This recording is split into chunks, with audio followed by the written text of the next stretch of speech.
My boarding pass wouldn't scan, and in that single red blinking light, I felt my whole family disappear. Welcome back to the Family Revenge Tales. My name is Avery Holloway. I'm 34 years old, and until the morning everything changed, I would have told you I had a good life. Steady. Predictable. I worked as a pediatric nurse in Franklin, Tennessee, the kind of job where you learn to stay calm when everyone around you is falling apart. I thought that training had prepared me for anything. I was wrong. That morning, I stood at gate B14 in Nashville International Airport with my suitcase, my sunglasses pushed up into my hair, and a coffee going cold in my hand, waiting to board a flight to Gulf Shores, Alabama for a family vacation my sister Savannah had planned for months. She'd sent the group chat photos of the rental house, the pool, the 6 bedrooms. She'd told me to pack light because we'd be shopping once we got there. I believed every word of it. Because that's what you do with family. You believe them. The gate agent looked at her screen again, then back at me, with the practiced sympathy of someone who delivers bad news for a living. "I'm sorry, ma'am. The primary account holder removed you from this reservation last night." "That's not possible. My sister booked this trip. I'm supposed to be on it." "I understand, but I can't issue a boarding pass for a passenger who isn't on the manifest." I stepped out of line, dialing Savannah's number with hands that had started, for no reason I could explain yet, to shake. It rang twice and went to voicemail. I tried again, same thing, and then my phone buzzed with a text, not a call, a text, like she couldn't even say it to my face or my voice. "You should stay home and take care of the girls." I stared at those 11 words until the letters stopped making sense, and before I could even process what "take care of the girls" meant, my phone rang again. This time it was airport security, asking me to come down to a family assistance office near baggage claim. I don't remember running, but I must have, because I was out of breath when I got there. And that's when I saw them. Harper and Lucy, my 7-year-old twin nieces, sitting on a hard plastic bench with 2 small duffel bags at their feet, wearing matching red rain boots, even though it wasn't raining anywhere near Nashville that day. Harper was swinging her legs. Lucy was clutching a stuffed rabbit so tightly her knuckles had gone white. "Aunt Avery," Harper said, brightening the way kids do when they see a familiar face, not understanding yet that something is wrong. "Mommy said you were coming to get us." I crouched down in front of them, my heart hammering, and I asked the question I already knew the answer to. "Where's your mom, sweetheart?" Lucy's lower lip trembled. "She said she'd be right back." She wasn't coming back. Not that day. Not for a long time. The airport staff explained what they could. Savannah had checked the girls in with a note, an actual handwritten note, naming me as their emergency guardian, and then boarded a different flight entirely, one that connected through Houston to San Jose, Costa Rica. There was no rental house in Gulf Shores. There had never been a rental house. The whole vacation had been a story, a cover, and I had been cast in it without ever agreeing to the part. I took the girls home that night to my townhouse, the one with the extra bedroom I used as an office, and I sat on the edge of the guest bed while they fell asleep in their clothes, too exhausted and too confused to change. I remember staring at the ceiling and thinking, I don't know how to do this. I had never wanted children of my own, not because I didn't love them, but because my life had never had room. And now I had 2. Do you understand how I ended up as the one holding this family together? You have to understand how Savannah and I were raised. She was the golden one, 2 years older than me, always the center of every room, every holiday photo, every conversation at Thanksgiving. My parents didn't mean to play favorites. I don't think most parents do. But Savannah had a gift for making herself the main character, and somewhere along the way, I became the supporting one, the reliable one, the one who fixed things quietly so nobody had to worry. "You're just built different, Avery," my mother used to say, like it was a compliment. "You don't need the attention Savannah needs." I didn't need it, but I remember wanting it, just once. So when Savannah vanished and left her daughters behind, some old, tired part of me wasn't even surprised. Of course it fell to me. It always had. The first weeks were the hardest thing I have ever done. Harper wouldn't stop asking when her mom was coming home, and every Sunday evening, without fail, she lined her red rain boots up beside my front door, laces tucked in neatly, toes pointed toward the street, like she was getting them ready for the moment her mother pulled up outside. Lucy did the opposite. She refused to unpack her duffel bag at all. It sat zipped in the corner of her room for almost a month because some part of her 7-year-old brain had decided that if she didn't unpack, this wasn't real. This wasn't permanent. They'd be leaving again any day. I never made either of them stop. I just kept showing up. Dinner at 6, bath at 7, a story at 7:30. Even on the nights I was so tired I could barely keep my eyes open. I learned that healing doesn't happen in one conversation. It happens in 1,000 small, boring, repeated moments that add up to a child finally believing they're safe. A caseworker named Nicole Brennan came to the house within the first week. She sat across from me at my kitchen table with a folder full of forms and told me, gently but plainly, that this was now an official abandonment case, that I would need to apply for emergency kinship placement, and that the road ahead, if I wanted permanent custody, would be long and it would require proof. "Document everything," she told me. "Every appointment, every conversation, every receipt. If this ever goes in front of a judge, the story you tell won't matter nearly as much as the paper trail you can show." I didn't know it then, but that single piece of advice would end up saving us. I started a binder that night. At first, it was just a place to keep school forms and pediatrician appointments, but it grew. I wrote down what Harper said when she cried. I wrote down the date Lucy finally unpacked her bag. I kept receipts for shoes, for backpacks, for the therapist I found who specialized in childhood trauma. I didn't know I was building a case. I thought I was just trying to survive the week. About 3 weeks in, I drove to Savannah's house to collect more of the girls' things: winter coats, school books, the stuffed animals they'd left behind. I still had a key from years back, from when I used to water her plants during vacations. Real vacations, apparently, unlike the one she'd invented for me. Walking through that house felt like walking through a crime scene disguised as a home.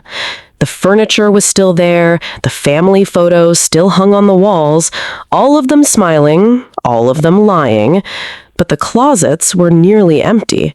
The safe in the office stood open, and whatever had been inside it was gone. On the kitchen counter, unopened, was a stack of mail so tall it had started to slide. Foreclosure notices, lawsuit filings, collection letters with red stamps across the front. I stood there holding a stack of someone else's unraveling life and finally understood. This hadn't been a sudden decision. This had been planned. For months, maybe longer. While Savannah posted smiling family photos online, she and her husband Grant had been quietly preparing to disappear. I had a decision of my own waiting for me that same season, one I hadn't told anyone about yet.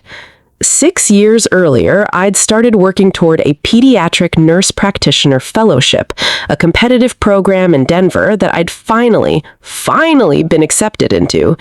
My apartment was nearly sold. I had boxes half-packed in my hallway closet. It was supposed to be my next chapter. I sat with that acceptance letter one night after the girls were asleep, and I thought about what it would mean to take them with me, uproot them again so soon after losing everything familiar, or to leave them here with someone else while I chased a future I'd worked toward for years. Neither option felt like something I could live with. I called the program director the next morning and withdrew. I lost my deposit. I lost the apartment sale. I lost, if I'm honest, a version of myself I'd been building for a long time. But when I hung up the phone and walked into the kitchen and saw Harper making Lucy laugh over a bowl of cereal, something in me settled. I hadn't lost anything that mattered as much as what I still had. The bigger truth came out not long after, when a federal agent named Nathan Cross knocked on my door. Savannah's husband, Grant, wasn't just a man who'd made bad investments.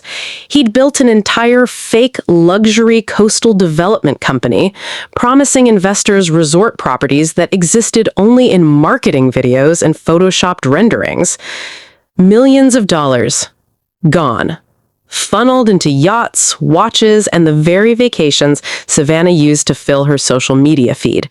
And Savannah hadn't been an innocent bystander. She'd signed documents. She'd personally reassured investors at dinner parties. She had helped sell the lie. My own mother, Elaine, came to me a few weeks later with tears in her eyes and a confession she'd clearly been carrying alone. "I gave them almost everything I had left," she said, her voice breaking. "My retirement. Savannah told me not to tell you. She said you'd overreact, that you'd try to talk me out of it. She looked so small sitting there at my kitchen table, the same table where I now kept my binder. I believed her over you, Avery. I'm so sorry." I didn't have the energy to be angry at my mother. I understood, in a way I wished I didn't, exactly how persuasive Savannah could be. She had been manipulating people who loved her for a very long time. My mother was just the latest, not the first, and not the last. As the months passed, something in my house started to change. Lucy began speaking in full sentences again instead of the clipped, careful ones she'd used those first weeks. Harper joined a youth soccer team and came home one afternoon glowing because a girl named Maddie had asked her to be best friends. We adopted a rescue Labrador named Cooper who slept at the foot of Harper's bed every night, and somehow his presence did more for her nightmares than anything I could say. We made it through Halloween. We made it through Thanksgiving, just the three of us and my mother, and nobody cried at the table.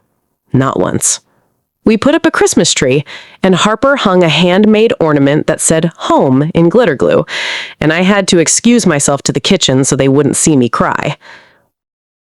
Harper still put her red rain boots by the door on Sunday nights, but I noticed slowly that the ritual had changed. She wasn't watching the street anymore. She was just getting them ready for Monday. Savannah finally reached out in the early spring, nearly 7 months after the airport. Not to ask how her daughters were doing, not to apologize. She wanted me to mail their passports overseas. I read that message 3 times before I typed back one word: no. It was the first time in my entire life I had told my sister no. I sat there afterward with my phone in my hand, half expecting the sky to fall, half expecting her to call, screaming. She didn't call at all. And somehow that silence told me everything I needed to know about what those girls had actually meant to her. The case against Grant and Savannah exploded into the news not long after. Reporters used words like elaborate fraud and shattered trust. Neighbors, church friends, people who had known Savannah for years discovered they'd lost their life savings to a woman who had smiled at them every Sunday. Her carefully built image, the perfect family, the perfect house, the perfect life, came apart in headlines within days. 8 months after the airport, Savannah came back to Tennessee, extradited to face the charges waiting for her. She showed up at my front door on a Tuesday afternoon wearing an expensive coat that didn't fit the moment at all, carrying nothing but a manila folder. "I have a proposal," she said, standing in my doorway like she hadn't been gone at all. "I'll sign over my parental rights, full, uncontested adoption. You get to keep them, no fight, no court battle. All I need is one thing from you." She opened the folder and slid a document across my kitchen table, the same table where my mother had confessed, where I'd built a binder documenting a year of a life she had abandoned. "Sign this," Savannah said. "Just say the airport was a misunderstanding, a childcare arrangement that got confused. It'll help with my sentencing. That's all. And you get everything you want." For one long moment, I let myself imagine it. No more hearings, no more uncertainty, just a clean, easy yes. And the girls would be mine on paper, the way they'd already become mine in every other way. Then I thought about the binder sitting on my hallway shelf. Every therapy appointment, every school form, every night I sat outside Lucy's door until she fell asleep because she couldn't do it alone yet. I thought about the truth and what it would mean to trade it away, even for something I wanted this badly. I slid the paper back across the table. "I'll take the long road," I told her. She was still standing in my kitchen, working out what to say next, when the front door opened. My mother had brought the girls home from soccer practice, and they came in laughing, cheeks pink from the cold, before either of them noticed who was standing there. Savannah's whole face changed. She opened her arms. Neither girl moved toward her. Harper looked at me instead. "Can we still have pizza tonight?" Lucy just walked over and slipped her small hand into mine. "We're already home," she said quietly. I watched something break in my sister's expression as her eyes landed on the front hallway, where Harper's red rain boots sat lined up neatly by the door, exactly where they always did on a Sunday. For months, those boots had waited for her. Now, they were just shoes, ready for Monday, in a house that had nothing to do with her anymore. I think that was the moment Savannah finally understood what she had actually lost, and that no folder, no signature, no clever arrangement could ever buy it back. Grant pleaded guilty to federal fraud charges not long after. Savannah accepted her own plea agreement soon after that. Neither of them contested the termination of parental rights. When the hearing finally came, my binder, nearly a year of appointments, receipts, therapy notes, and quiet, unremarkable proof that I had shown up every single day, sat on the table in front of the judge as evidence of exactly the kind of stability the girls needed. There were no reporters at the hearing, no cameras, just my mother, Cooper waiting in the car because dogs weren't allowed inside, and two little girls in matching dresses holding my hands while a judge said the words that made it official. Harper Holloway. Lucy Holloway. Daughters. Not nieces. Not anymore. The night before the hearing, I found Harper in the hallway cleaning her red rain boots at the kitchen sink. When she finished, she carried them past the front door and set them inside the hall closet instead. "Why'd you move them?" I asked. She looked up at me like the answer was obvious. "I don't have to keep them ready anymore." I didn't trust myself to say anything back. I just pulled her into a hug and held on. If you've made it this far with me, thank you for sitting through this story, because it's more than a story to me. It's the year my whole life turned into something I never expected and never would have chosen for myself, and yet I wouldn't trade a single hard day of it. If stories like this move you, stories about ordinary people who choose to show up when it would be so much easier to walk away, please subscribe to the Family Revenge Tales and stay with us for the next one. Real love was never about the loudest promises or the prettiest pictures. It's built quietly, one ordinary day at a time, by the people who stay when everyone else is already gone. As for the deeper meaning in what I've shared with you, I think this story matters because it shows that responsibility isn't always chosen. Sometimes it's simply placed in your hands, and what defines a person isn't the crisis itself, but what they do in the months and years that follow it. It's a reminder that documentation, patience, and consistency can matter more in a courtroom and in a child's heart than any dramatic speech ever could. It shows how manipulation can hide inside a family for years, disguised as charm or success, and how painful and necessary it can be to finally see a loved one clearly. Most of all, it's a story about the difference between the family you're born into and the family you build through daily, unglamorous acts of love, and how that second kind, chosen and earned, can become the truest home a child ever has.